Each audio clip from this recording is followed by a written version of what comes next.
Welcome to the Trump Breaking News Network, your daily source for up-to-the-minute Trump news. Join us today and every day. Here's today's news. This is TBNN. Redecorate, Trump hangs Andrew Jackson portrait in Oval Office. Elites will be horrified. Long before President Donald Trump stepped onto the political scene, a 61-year-old veteran of guerrilla warfare in the American Revolution fought his way from the political trenches to the White House by drumming up anti-establishment fervor that swept the American populace. This man was Andrew Jackson, and in 1829 he became America's 7th president after having run an outsider's campaign, much like Trump's 2016 presidential election campaign, that resonated strongly with the American people. One of the central themes of Jackson's election, like Trump's, was that a permanent political class had rooted itself in the nation's capital and needed to be expunged, the Daily Signal noted. Many bureaucrats had spent their entire careers in Washington, D.C., despite, in many cases, their incompetence, corruption, and general uselessness. And as was reported by the New York Times earlier this week, this great man's portrait now hangs in the Oval Office. Establishment politicians in both the Democrat and Republican parties must be horrified, and rightfully so. Jackson was America's original anti-establishment candidate, according to Smithsonian Magazine. And just like President Trump, he was loathed by mainstream political and media figures such as Margaret Bayard Smith, a well-known writer and publisher of the era. The majesty of the people had disappeared, she reportedly said of Jackson's inauguration. A rabble, a mob, of boys, Negroes, women, children, scrambling, fighting, romping, the whole White House had been inundated by the rabble mob. She sounded just as bitter and despondent as the establishment hacks who make up the contemporary media. Sadly for her, Jackson's actions in office only made things that much worse for the establishment. During his 8-year presidency, for instance, he waged a war against the corrupt Bank of the United States, eventually removing its federal deposits and distributing them to several dozen other private banks. He also made one of the most stunning defenses of term limits in American history during his first annual message to Congress on December 8, 1829. It showed that even then, the Washington swamp needed draining.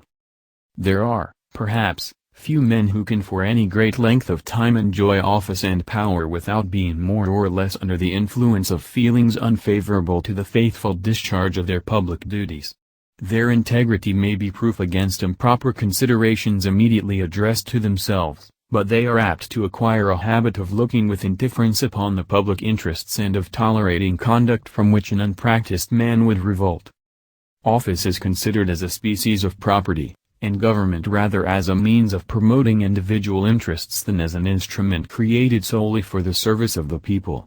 Corruption in some and in others, a perversion of correct feelings and principles, divert government from its legitimate ends and make it an engine for the support of the few at the expense of the many. The duties of all public officers are, or at least admit of being made, so plain and simple that men of intelligence may readily qualify themselves for their performance. And I cannot but believe that more is lost by the long continuance of men in office than is generally to be gained by their experience. I submit, therefore, to your consideration whether the efficiency of the government would not be promoted and official industry and integrity better secured by a general extension of the law which limits appointments to 4 years.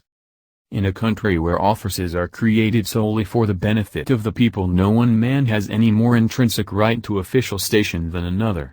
Offices were not established to give support to particular men at the public expense. No individual wrong is, therefore, done by removal, since neither appointment nor continuance in office is a matter of right. The incumbent became an officer with a view to public benefits, and when these require his removal they are not to be sacrificed to private interests. It is the people, and they alone, who have a right to complain when a bad officer is substituted for a good one. He who is removed has the same means of obtaining a living that are enjoyed by the millions who never held office. The proposed limitation would destroy the idea of property now so generally connected with official station, and although individual distress may be sometimes produced, it would, by promoting that rotation which constitutes a leading principle in the Republican creed, give healthful action to the system. Granted, Jackson was by no means a great president. But it did not matter because the people loved him nonetheless, primarily because he, like President Donald Trump, was willing to stand up to the establishment and speak on behalf of the American people themselves. Please share this story on Facebook and Twitter and let us know what you think about President Donald Trump's decision to hang a portrait of Andrew Jackson in the Oval Office. What do you think about Trump hanging Andrew Jackson's portrait in the Oval Office? Scroll down to comment below. That's the news. Join us here every day. Be sure to subscribe and click the bell. See you next time. This is TBNN.